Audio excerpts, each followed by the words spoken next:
All right, today we're jumping into a really challenging idea from a 19th century theological text by a guy named John Colquhoun. We're going to try and unpack this deep tension between a perfect divine law and a totally radical system of grace. So let's start with a big question.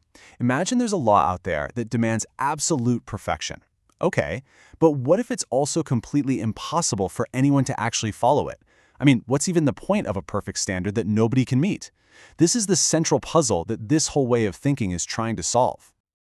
To really get the solution that's being proposed here, we have to first get our heads around the problem.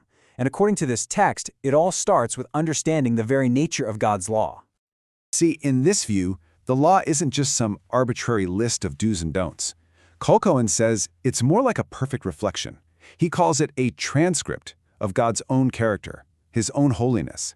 And since God is perfect and never changes, the law that reflects him has to be perfect and unchangeable too.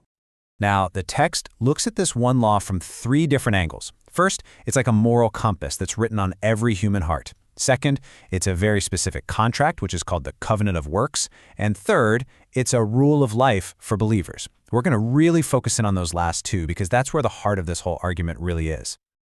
Let's start with that second viewpoint, because this is where the main problem really comes into focus. The law as this binding and ultimately impossible covenant. So what is this covenant of works? Well, think of it as the original divine contract with all of humanity. And the terms, they were brutally simple. You had to perform perfect, personal, and perpetual obedience. If you could pull that off, the reward was eternal life. But the penalty for failing was just as extreme. You can break this contract down into three key parts. First, there's the precept. That's the command for absolute perfection. Second, the promise, eternal life if you meet that impossible standard. And finally, the penal sanction, total death, spiritual, physical, and eternal, for even one single failure. So here's the kicker. How many slip-ups were you allowed under this contract? According to the text, the standard was absolute. Just one.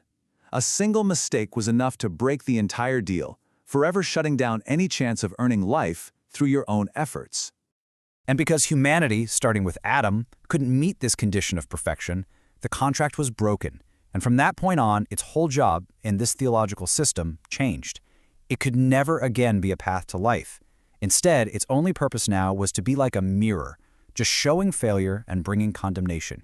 This all leads to a really stark conclusion, which is summed up in a scriptural quote, "By the works of the law shall no flesh living be justified." So in this framework, that door to earning your salvation through your own perfect behavior, it's slammed shut and it's locked for good. It's a pretty bleak setup, isn't it? But that feeling of impossibility, that's the whole turning point of the story. So let's shift gears and look at the Gospel's answer and see how it builds a completely different system right from the ground up. And this, right here, is the absolute heart of the whole distinction. The law, as that covenant, demands perfect works from you as the payment for life. The gospel, on the other hand, offers perfect righteousness to you as a free gift that you can only receive through faith. It's a total flip from earning to receiving. And it is so crucial to get this. The gospel isn't just a modification of the old contract. It's not like the standards were just lowered a bit. It's not Law 2.0. It's an entirely new operating system, one that's based on the principle of grace, a gift, instead of works, which is something you earn like a wage. Okay, so this naturally brings up a massive question.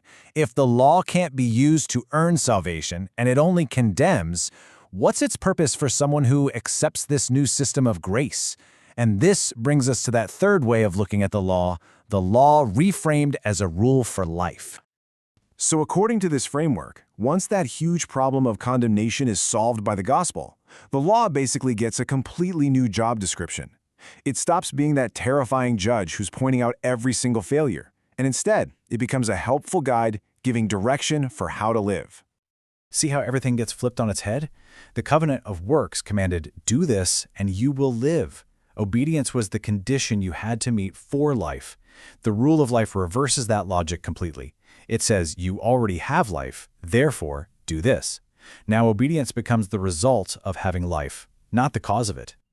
So what gets taken off the table when the law transforms into this rule of life? Well, all those high-stakes judicial consequences.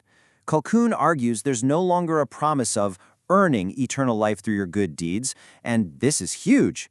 There's no longer a threat of eternal death for your failures. The original rewards and punishments from the covenant are gone. So if the ultimate rewards and punishments are gone, what's left?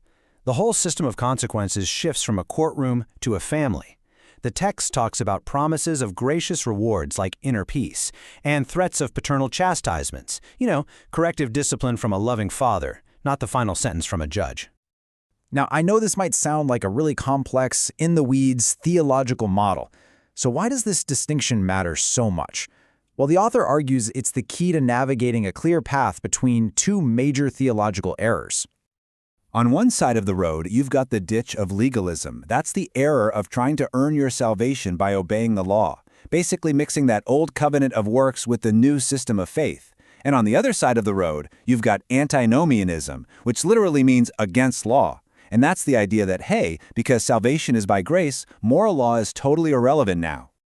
Ultimately, Colquhoun argues that this very specific distinction is the secret to holding two massive ideas in perfect balance: the absolute freeness of grace and the absolute importance of holiness and living a moral life. And to show this isn't some new idea he just came up with, Colquhoun brings in a heavy hitter. He powerfully backs up his point by quoting the famous reformer Martin Luther, who apparently said this exact distinction is the key which opens the hidden treasure of the gospel.